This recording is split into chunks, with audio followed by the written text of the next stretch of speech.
Alright everyone, Shadowy here, one angry pagan. Now, wasn't planning to do this, but I'm actually going to do it. This is Sir Kier Starmer's speech from Queen's College University in Belfast, Northern Ireland.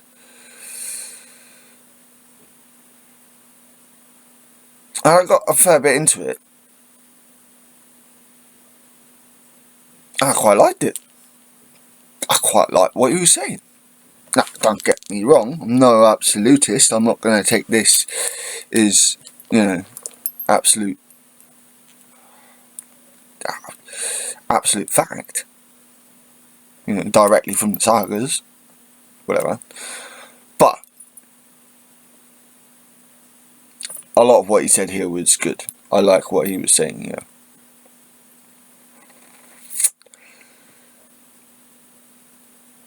So we're going to give it a listen. Like I said, but as before, on all my other videos, it's visual, it's audio only. Don't want to get copyrighted. But I'm actually going to play this full, with questions and all.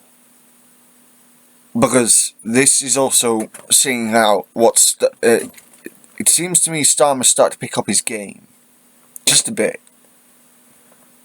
And it'd be nice to see how he handles the press as well. So, yeah, before I start, please like, subscribe, comment, please comment. I get that a lot of people, especially on the left, don't particularly like Starmer. However, I'm a pragmatist. He's the leader of my party. And we need to get the Tories out. And I'm sorry, but I will not take this bullshit of Starmer being a red Tory. He is a socialist. He's just not as extreme a socialist as people on the left would like. Thank you, Ian, for that introduction. It's always an honour to speak at Queen's. So I'd like to thank the President and Vice President for the invitation today. This is a special place, a first-class university for research, technology and innovation, business and health.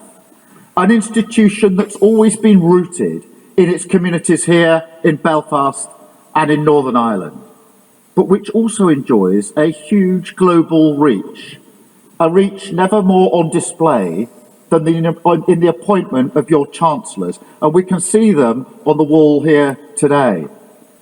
After all, who... Don't worry, you can't. It doesn't show it on screen, but yeah. Better to carry the message of peace nice this city embodies around the world than Hillary Clinton?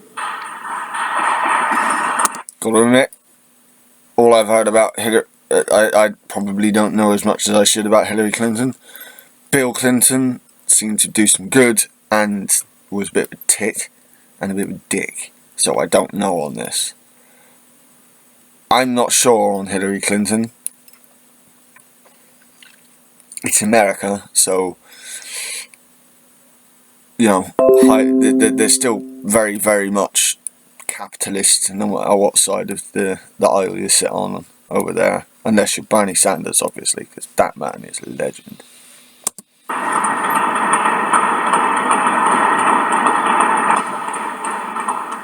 I've been here to Queen's many times. In fact, I remember the last time clearly because I was halfway through my speech when the United Kingdom announced a vote on Article 50. What a relief it is that that's all now behind us. Well, now that day, when I last came, I came here to reflect on the success of the Police Service of Northern Ireland and my role as the Human Rights Advisor to the Policing Board, which oversees it. I didn't know that. I'm immensely proud of the work of the board. If you live in Northern Ireland, and you watch this, would you mind putting into the comments, and you're old enough, obviously, if you've noticed any difference in the policing from you know, the times of the Troubles, and I don't like that word, the conflicts in Northern Ireland. And now, what's the difference in policing? Because reports I've heard from what it used to be like is, you know, you take your London Bobby and you dial that up a bit.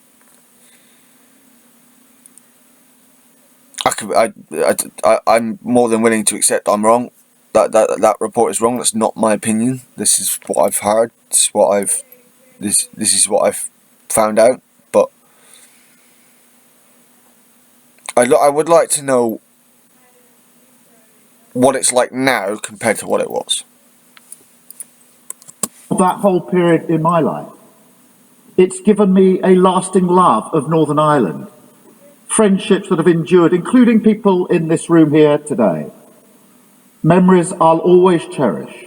And you know, after we were married, my wife and I took our first holiday here because I wanted to show her Northern Ireland, the people and the communities.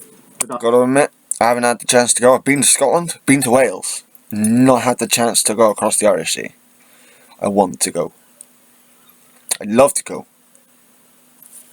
I've met. I was in love with this island, and that love has stayed with me. It's also taught me so much about politics, about change, about the power of hope. And this year is a moment of reflection for Northern Ireland, and speaking for myself, standing here in 2023, it's hard to describe just how different it feels to the Northern Ireland of 20 years ago, when I first came to take up my role here. How raw the emotions were back then, in a country still coming to terms with its hard-won but fragile peace. I wanted a chance to serve because it felt like a huge moment, a chance to turn the pages on decades, if not centuries of pain. And I wanted to make a contribution, help to create a lasting institution, one that could reach out to all communities. Gotta admit, I can be pretty partisan when it comes to this subject and not in the favour of unionists. I understand I'm sorry, but the facts say that Ian Paisley started this bombing mess, and I know that could be explosive, but that's the established, you know, when you dig deep enough, that Ian Paisley started the violence, and it incensed the nationalists because he blamed them. I'm surprised they hit back. So, but you know, you also got to remember Jeremy Corbyn was also involved in this peace process. So hold the police to account. And when you hear Starmer talking about how you know, the Labour Party has a proud history when it comes to you know, the reconciliation with Northern Ireland, Jeremy Corbyn helped to facilitate that. You know, in the 80s and 90s, during the Thatcher and Major years, and then Blair came in and, you know, officially got it done. I've got to admit, and I'll give it to Major for making the efforts on that one. But Thatcher could be really incendiary when it came to Northern Ireland, just like a fucking bitch she was. And in doing so, help pursue the peace for future generations. I think we did that. Accountability, transparency, human rights. The framework we put in place was critical for both communities to have a degree of faith that the police service of Northern Ireland was new, was different. Again, please let me know if what Kier says here is true, or If it is, just how much that of an effect that his plans had. Was worth those first risky steps. We were tested. I get that it's not just going to be him, he gets that, but I do wonder.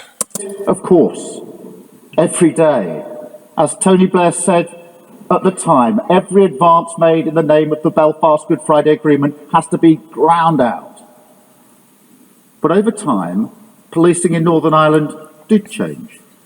The PSNI did become an institution which enjoys cross-community support.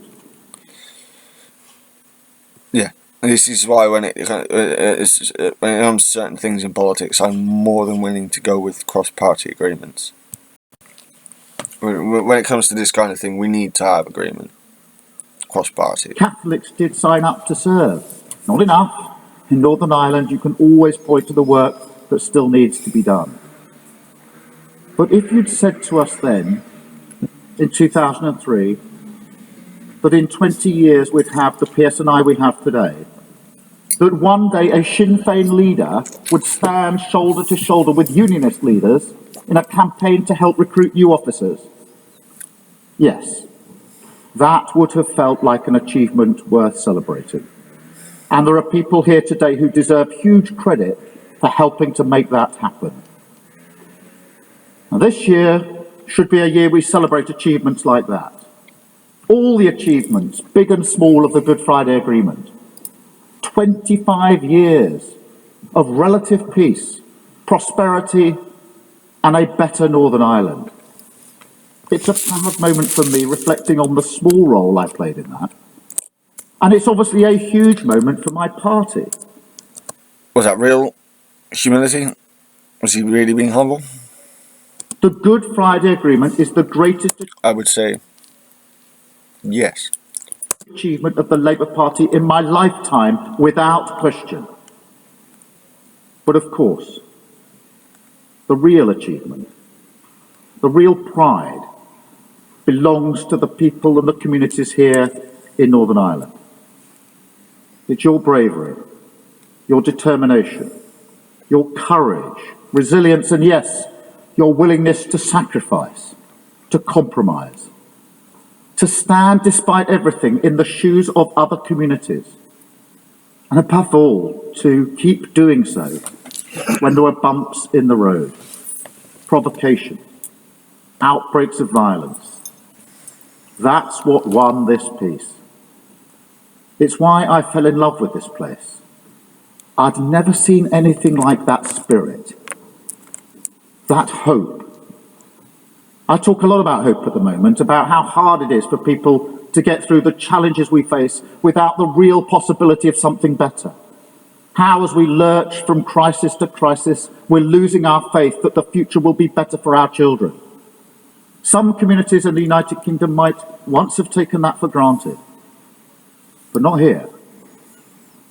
Because what I saw in Northern Ireland 20 years ago were people and communities experiencing that hope for the first time.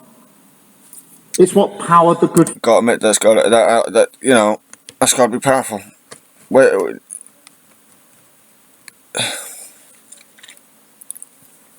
I find it really difficult to listen to people's opinions on Northern Ireland if they're British and they don't actually know a lot. They just want to have an opinion on Northern Ireland.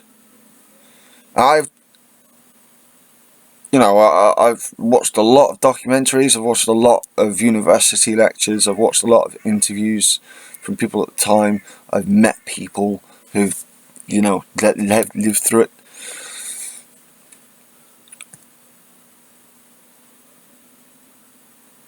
So, it does do my head in when you get the odd idiot who's like, oh, it's always a failure, it's always a tactic by the Labour Party to reunite Ireland. It's reconciliation, peace. No one needs to be consistently antagonistic. It's not needed. Friday Agreement drove the communities of this country on towards the history they made. and we've got to get it back. Because I get the sense, with the protocols, with the political situation at Stormont, not to mention the other problems we see here, the NHS, the cost of living, an economy on its knees, that the thought of April being a true celebration feels a little on ice. I understand that.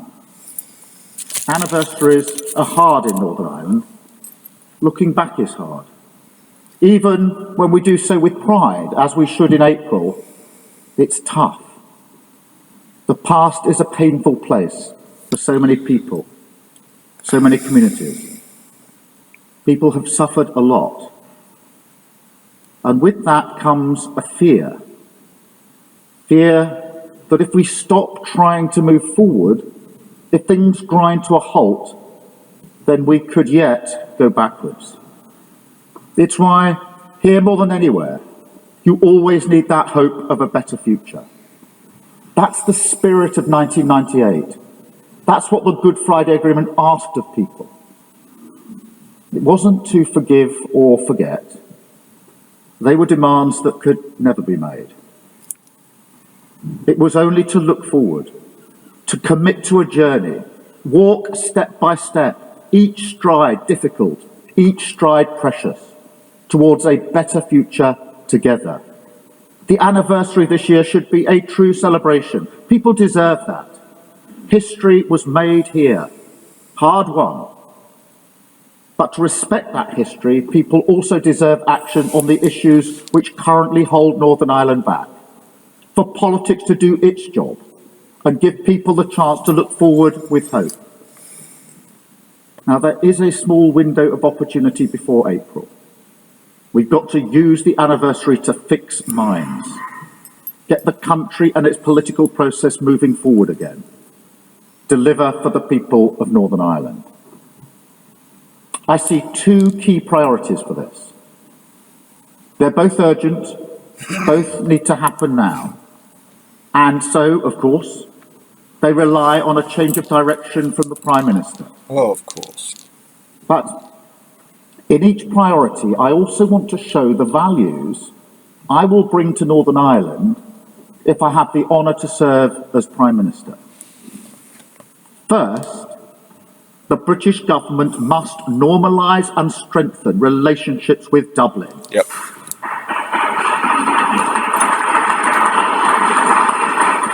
Literally our closest neighbour, like literally. The Taoiseach held out an olive branch in recent weeks. We must take it. But honestly, relations should never have been this strained. Brexit was a rupture in the UK's diplomatic stance, a call to... Right.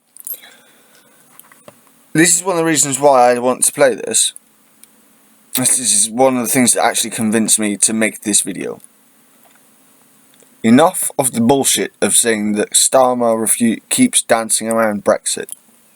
Change in every area of our society, which had to be recognised. I've been very clear about this. My government will make it work. We'll take on the mantle of that vote. We'll turn its slogans into practical solutions. Yet throughout the last 7 years, nothing... And the reason why he's saying that is because we won't be able to just rejoin the EU. It's not how it's going to work. We're going to have to make the best of this Brexit until a point where the various parties in the UK can come to an agreement about rejoining the EU, because the EU will not re-accept us otherwise. Has been more self-defeating than the determination of some Conservative ministers to see our friends in Dublin as adversaries on Brexit. That has damaged the political process here in Northern Ireland, no question. And it's certainly not the spirit of 1998. We should never lose sight of what binds us together on these islands. Our shared commitment to peace here, above all other considerations. So I encourage the Prime Minister, as the Taoiseach has said, to recognise past mistakes. It will help him with the second priority, the obvious one, the protocol. Look, there's no point varnishing the truth. To get beyond the current stalemate, we have to make the protocol work. Nobody wants to see unnecessary checks on goods moving between Great Britain and Northern Ireland. We just need to find a solution. And I want to commend the recent agreement on trade data sharing, commend the EU, commend the government. Credit where credit's due, if an agreement's been made, but it also depends on, was this active negotiations, or was this always going to happen? We were just waiting for the paperwork to come through. They are finally serious about a deal. There will be no sniping from us. I can promise you that. I go back to the Good Friday Agreement. The pride we feel in the Labour Party towards it has no bounds. But we know the political effort didn't just come from us. Has no bound. What? Okay. I'm not sure on the absolutism of that statement, but fine. From Tony Blair and Mo Molan. It didn't come just from Bertie Mo Molan, that's a fucking name I haven't heard in years. And Mary McAleese. From the unwavering support from the US, Bill Clinton, George Mitchell, or the tenacity and brilliance of John Hume and David Trimble. It was also built on the work of John Major and Albert Reynolds. You were down the same route I did. I didn't see it up to this point. And afterwards by Lord Patten, whose commission led to the PSNI and the policing board in the first place. My point is this. The spirit of 1998 on both islands is not one of tribal politics. This is the process which brought Ian Paisley and Martin McGuinness together, and they made it work. There can be no clearer example than that. So I say to the Prime Minister, if there is a deal to do in coming weeks, do it. Whatever political cover you need, whatever mechanisms in Westminster you require, if it delivers for our national interest and the people of Northern Ireland, we will support you. The time for action on the protocol is now. The time to stand up to the ERG is now. Poignant words. The time to put Northern Ireland above a Brexit purity cult which can never be satisfied is now. Right. This, I feel, is actually important, and I know a lot of people are going to say that I'm taking this overboard, but no, I'm not. This point you just made is important because it ties in with what I'm saying through all of my videos about absolutism. Our politics needs to become non-absolutist in its whole philosophy and thinking.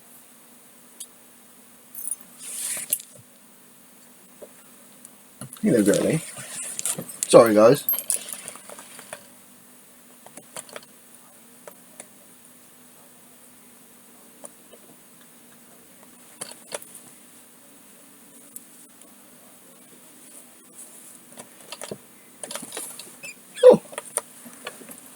It's a rare one for my videos. This is Freya. Say hello to Freya. Hello, Freya. What's my little girlie doing? Oh, yes, I know. Oh, it's so girly. Well, you wanted to come say hello, so. Well. Yeah, the non-absolutism. And a lot of what I hear these days when it comes to Starmer and Brexit is always turned into a Brexiteer. No, he hasn't. I'm sorry, no. No, he hasn't. It's about taking a pragmatic view on what to do with the current situation. And a realistic view is that we can't just rejoin EU. And the evidence of Starmer's pragmatic view to this is he's already had MPs going over to Europe to talk to European countries about closer alignment.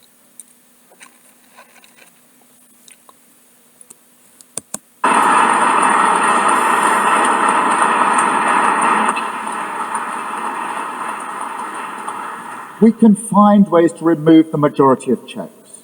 A bespoke SPS agreement, a monitoring system that eradicates checks on goods that will only ever be sold in Northern Ireland. The opportunity for these reforms is there, and they would deliver for communities and businesses across these islands. Northern Ireland can be prosperous under the protocol, but it requires leadership from you, Prime Minister. And look, I enjoyed my dialogue with the DUP. Nice move. Directly to the Prime Minister there. Day after the PMQs. He's changed his game. And unionist parties yesterday. So I want to reach out on this. Speak to all unionist communities. There are legitimate problems with the protocol, and these must be recognised in any negotiations. And as for the process that got us here to this point, I think your anger about that is more than justified. I said this yesterday, I will say it here, and I want every community in Northern Ireland to hear it.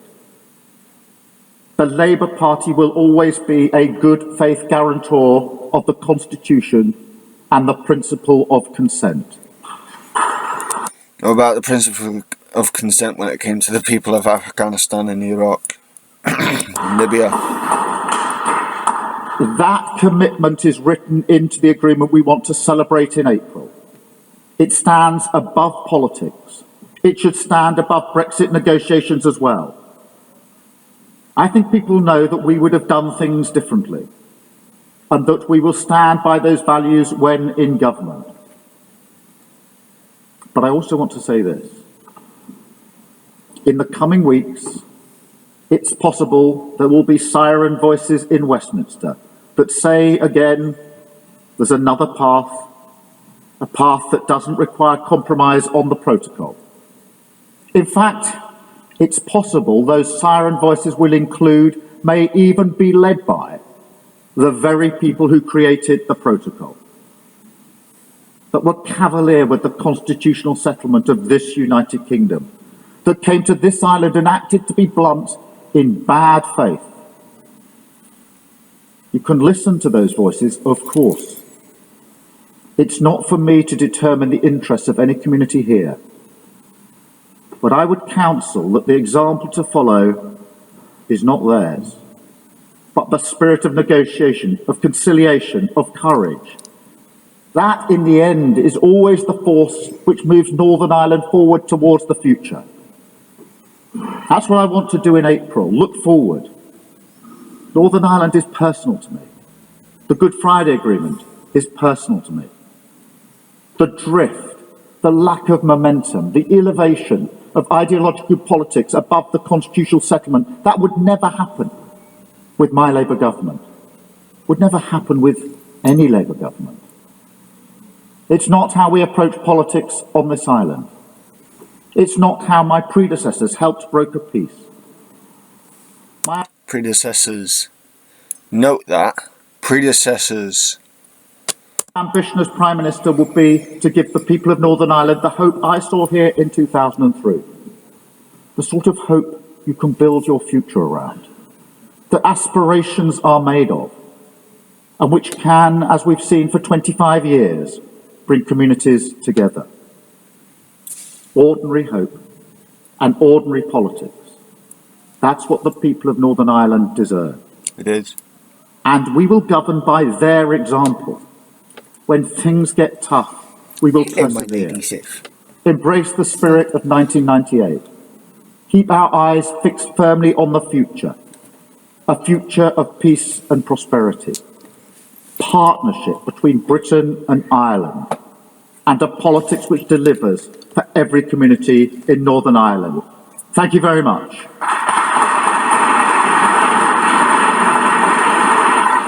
Thank you.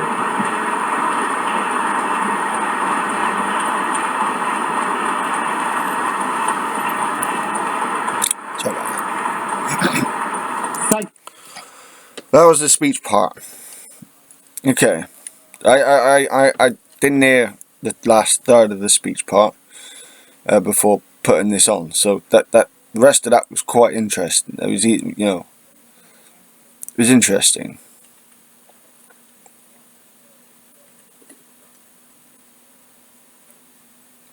Again, I will note the specifics of what he said about Brexit here. Brexit purists challenging the ERG in their Brexit purity. This is good. This is what I want to hear. Pragmatism in how to deal with Brexit and the situation that we're in right now, and that we're going to be in the next few years, decade. But also working on closer alignment, which he has been doing. Thank you very much. We've got some questions. And I do like the little direct message to the Prime Minister. And take some media questions first, and then some from everybody else. Can I start, please, with Gareth Gordon, BBC Northern Ireland? Gareth. Morning, Sir Kier. First of all, you talk about the need for the government to stand up to the ERG. How likely is that when the ERG seem to be essentially running the NIO? Number one and number two at the NIO are former chairs of the ERG, and perhaps you saw a little bit of that this week in their interactions over Mary Lou McDonald's involvement in protocol talks. And just secondly, isn't it likely that the EU and the UK will do a deal in the next few months over the protocol, and it will be presented to the parties, including the DUP, on a take it or leave it basis? Well, look, Gareth, I do think genuinely that there's a window of opportunity to make progress here. There has been important progress in the last few days. And I want there to be progress. And that's what I mean by not being tribal about this. We would take no comfort in a failure by the government to make progress. So I want the government. Well, no, because it'll make things harder for you when you get into government. Again, I think that's something that people don't take into consideration. When Starmer makes an offer of non-partisanship when it comes to certain subjects to this Tory government, it's not that he's being a fellow Tory. It's not that he's being a red Tory. No. What he's showing here is he's willing to put the country before the party. He's playing politics, but he's putting country before party. And it proves that Sunak is not willing to do the same. And the EU to make progress. And if they do so, we will support them. And that is because in the past the ERG have blocked progress. But yeah. And so I'm being very clear with the Prime Minister in saying that if we do get a deal, and it's in the national interest, in the interests of Northern Ireland, then we will support it, notwithstanding the ERG and whatever position they take. And that's why I say it now. It's because I think progress here is above politics. That was the spirit of 1998, and it has to be the spirit now, 25 years later, as we try to make progress. Thank you. Vicky from UTV. Good morning, Sir Kier. On a similar vein, you've spoken this morning about giving the government political cover for a deal on the protocol. Does that support, is it conditional on support from all the parties in Northern Ireland? Again, you've spoken about reaching out to unionists this morning. The DUP, of course, are essential to getting Stormont back up and running. So is your support to the government, are you giving kind of some kind of commitment that you will listen to the DUP as well? Thank you, Vicky.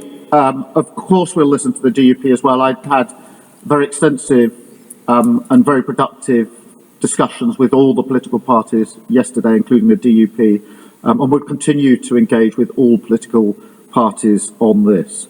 I do think, reflecting on those discussions, that there is a shared sense that we can make progress just at the moment. Of course there will be challenges, of course there will be difficulties, and my message in my speech to the DUP and others was a reflection of the discussions we've been having in recent days and weeks. So I do offer that support to the government, knowing what the challenges are. And it's why I say in particular, or that my view is that the siren voices, and there will be siren voices, as soon as there's any progress, there will be siren voices saying, don't compromise, don't go forward. They may be led by, as I say, the very people who negotiated the protocol in the first place. And I'm suggesting that those siren voices should be left to one side and we move together forward. I will engage with the DUP and others if we do that. Bang on. Because I do think there is this window of opportunity to go forward. Thank you, Vicky. It'd be nice if you found a window to root out the Zionism. From the FT. Yes, thank you, Sir Kier. Sorry, I have to sit down because I've got too many bits That's right. here. You mentioned in your government that you wouldn't allow drift to continue. But there's a very real possibility, isn't there, that there might be a deal that's acceptable to London and Brussels that doesn't fly with the DUP, that doesn't get Stormont back up and running. Say this drift continues, it's happened before in Northern Ireland, and you come in as Prime Minister, what do you do to end that? How do you break that deadlock? Well, I would act in government as I acted yesterday and as I've acted in the last 3 years, which is to engage meaningfully with all the political parties here in Northern Ireland. And that's what we did yesterday, it's what we've done previously, it's what we'll continue to do. We would also, as I set out in the speech a moment ago, reset the relations with Ireland. They should never have been allowed to get into the state they've been in for the past few years. So we would reset that relationship. That is a priority for me, for an incoming Labour government, but also to settle a protocol and move forward, engaging with all the political parties here in Northern Ireland. Of course that's difficult, but we have to make progress. We have to take the same mindset as we had in 1998, elevate this above politics, and ensure that the siren voices that always hold Northern Ireland back are silenced and we can move forward. Thank you, Jude. David from PA, I think.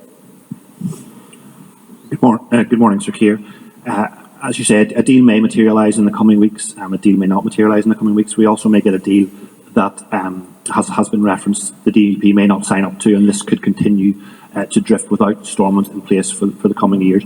A Labour government, if you do come into power, there are those that potentially suggest the solution to this ultimately, in a way to address unionist concerns about their place within the union being undermined, is a UK-wide approach to the EU and a closer relationship with the EU on a UK-wide basis, potentially in an overarching SPS deal or some form of customs union. Would a Labour government be prepared to countenance that if it ultimately delivered the DUP buy-in and a return to power sharing at Stormont? Well, I've made clear that what an incoming Labour government would do would be to make Brexit work. All we've got at the moment is a deal and not a very good deal for the whole of the United Kingdom. We need to improve on that. We need closer trading relations. We need better joint work on research and technology. We need stronger security arrangements. All of that, I think, is possible if we're able to restore good faith and integrity into the negotiations. So we would move forward to make Brexit work for the whole of the United Kingdom. And that would, I think, inevitably reduce some of the tensions in relation to the situation in Northern Ireland. But having said that, the message I do not want to give today is that somehow we can wait for hopefully a future Labour government. Of course I want that to happen. What I want is progress now. I think what businesses and communities here in Northern Ireland want is progress now, and that's why rather than simply say wait for an incoming Labour government to take a different grown-up approach, negotiate in better faith for a better future, which we will do, I want progress on the protocol now, which is why I'm prepared to say to the Prime Minister, if you do manage to get a deal which is in the national interest, in the interest of Northern Ireland, then we will support it, and therefore you don't need to worry. about those siren voices in the ERG, who undoubtedly will be the voices holding Northern Ireland back. Thank you, David. And Amanda. Thank you, Amanda Ferguson. I just want to look forward a little bit, so Kier, obviously, if you do become Prime Minister, you may well be the Prime Minister that has to oversee the process of a border poll on the island of Ireland that may take place at some point in the coming years. Of course, the British and Irish governments have a particular role as co-guarantors of the Good Friday Agreement in Northern Ireland and have to reflect unionist and nationalist positions, but you have spoken before about your unionism, so I'm just wondering why are you unionist and what is your pitch to the people of Northern Ireland about why they're best placed to maintain the union? Well, look, Amanda, I think we're getting way ahead of ourselves in relation to that question. The focus and the priority at the moment is obviously on the protocol. We were in hours and hours of discussion with the political parties here in Northern Ireland yesterday, and the protocol was, the single focus of those discussions. Of course, there are other issues that are always to be discussed in any discussions in Northern Ireland, but that is the absolute focus, and that is what we will bring to bear, along with the task of making Brexit work, which will be central to the tasks and priorities of an incoming Labour government. Thank you, Amanda. Can I now invite Pro Vice-Chancellor Professor Nola Hewitt-Dundas up to the stage, please, so that I can take some questions from the audience.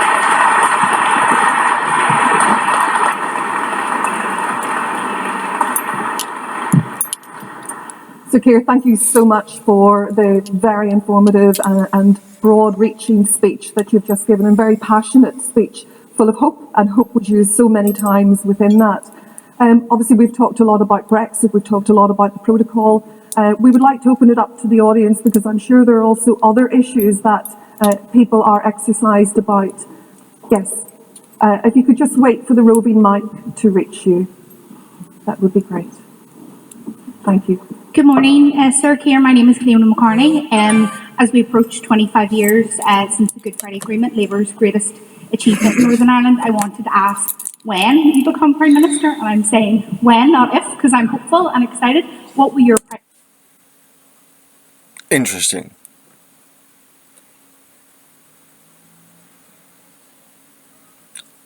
I mean, it could just be a plan.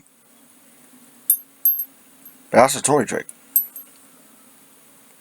Ooh, that's interesting. priorities be for Very Northern interesting. Ireland? Thank you.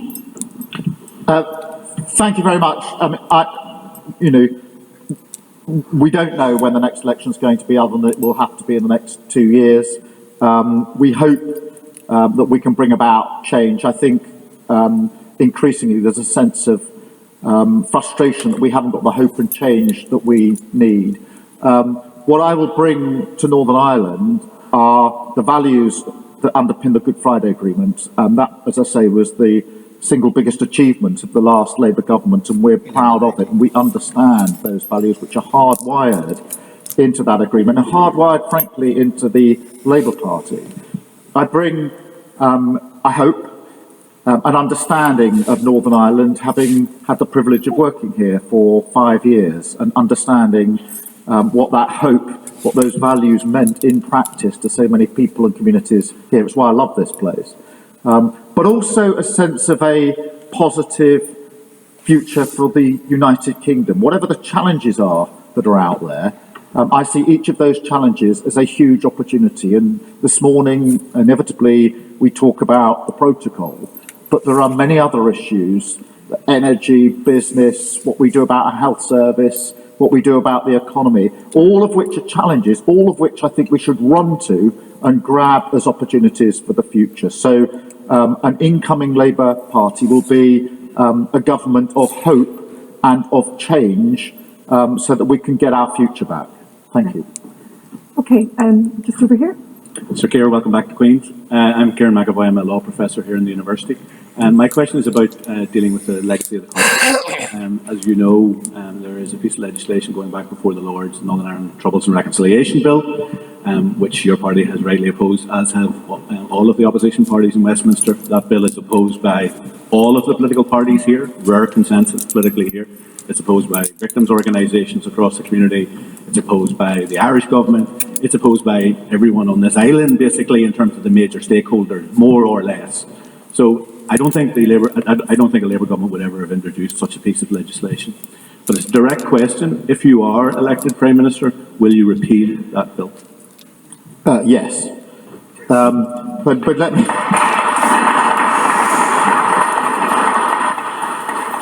Let me just elaborate a little, because obviously, having had the privilege of working here for 5 years with the Policing Board, Police Service of Northern Ireland, I know firsthand, and having spoken to many, many victims and victims' representatives, I know just how deep this goes for very obvious reasons. I think the legislation is wrong in principle, but worse than that, or alongside that, no government in Westminster, in my view, should ever introduce legislation which has no support from any of the political parties in Northern Ireland. And Fascism, everybody. It's in Britain, alive and well. No support from the victims who are at the heart vis-à-vis of this. The Tories. And I think that previous governments, Labour and Conservatives, would have understood that. And it shows you how far this Conservative government in recent years has moved from a genuine understanding of the principles and values of the Good Friday Agreement, that they would even countenance introducing legislation with zero political support here and zero support from the victims. We wouldn't do it, and we'd repeal it. Brexit really fundamentally changed our politics. Even Tories are trying to destabilise out Northern Ireland again. It's on the statute book when we come into power. Thank you.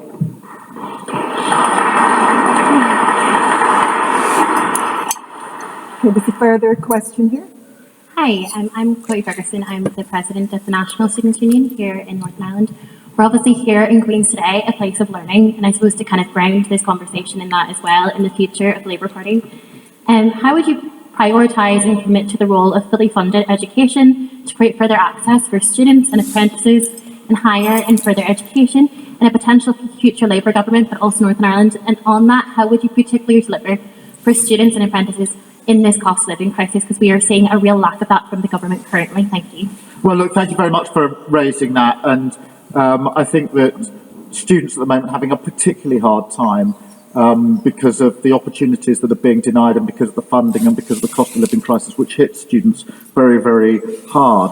I do think we can move forward on this. I want students here in Northern Ireland, across the United Kingdom, to have the opportunity to study here if they want to, but to study elsewhere if they want to do that as well. It's a very important opportunity. I want students from across the world to be welcome to study here in the United Kingdom. I want the best students to come here because I want them to study here. And I know that if they do study here in Northern Ireland or the United Kingdom, all the evidence shows that builds a relationship which is beneficial for everyone going forward.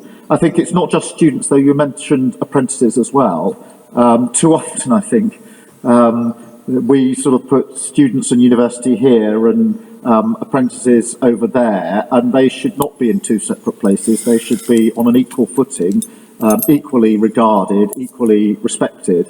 And so we want an uplifting, huge apprenticeship scheme going forward to allow young people to come out of school and take either path and feel the pride and dignity that goes with either going to university, of course, or going on to apprenticeship, of course. And in a way, this is personal to me. I was lucky enough to be the first person in my family to go to university. My dad, by contrast, was a toolmaker, a skilled engineer working in a factory, and I couldn't help feeling for many years that deep down there was this sense that university was good, but skilled engineering not so much. Completely wrong, and we need to turn that around. Thank you very much for that question. Okay, there really is no shortage of hands in this hall going up this morning. I think we have another one here, and the roving mic has already been passed to you. Hi, I'm Kieran Potbury, one of the sabbatical officers here at Queen's Students' Union. I want to ask, in recent years, more and more young people have been emigrating from Northern Ireland, young people who were born around or even after the Good Friday Agreement was formed, because we're seeing an assembly that time and time again cannot function and in the name of the protocol dances around some of the key issues.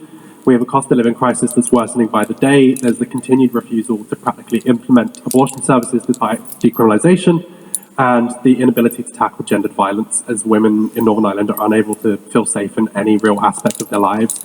I want to ask, with the upcoming 25th anniversary of the Good Friday Agreement, how are young people in Northern Ireland expected to celebrate this anniversary when time and time again we've been left with no real support through crisis after crisis in recent years? Can I empathise and challenge? Empathise because there is a real cost of living crisis. The institutions aren't up, the frustration is there, and whichever way you look, it looks as though there were challenges everywhere. Sometimes it feels impossible to rise to those challenges. But what I would say is, just think back to 25 years ago.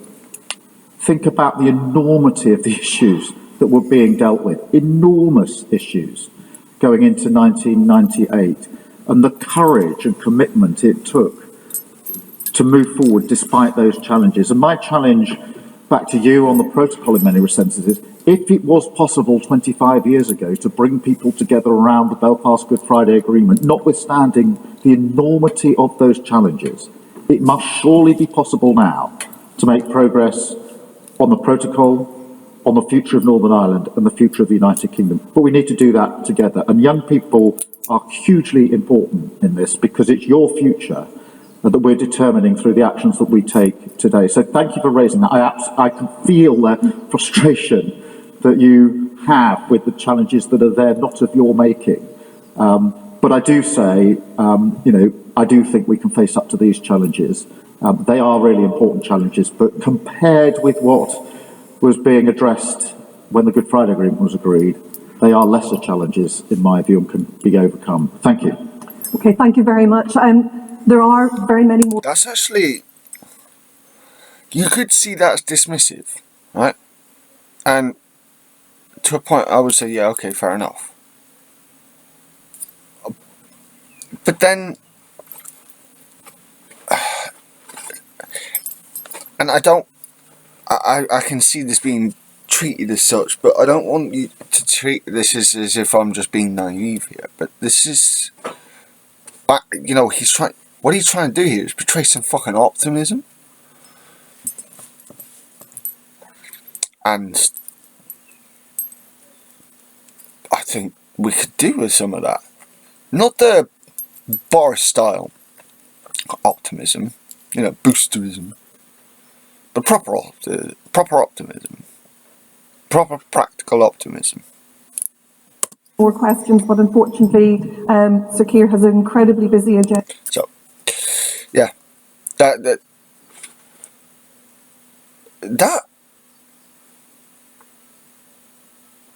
is interesting. There's the comments obviously we couldn't see whether or not there were people itching to get questions to Kier Starmer. But there was a bit of noise in the background that I could hear of people wanting to get questions. The woman there, one of the questions, I think it was students, leader of the students' union or something, and she was saying how she hopes for a Labour government to come in.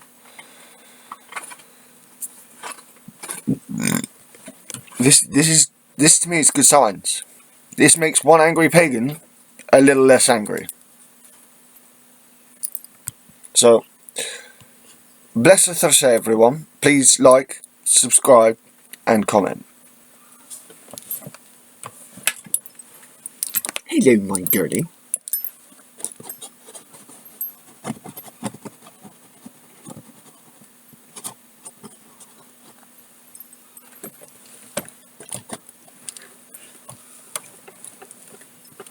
And because he's been a pain, bless Æfterra from Freya. Yes. Well, you're being bugging me. Yes. Bless Æfterra everyone, from Lady Sif, from Freya, and from me, one angry pagan, Siada Weta. God dag everyone.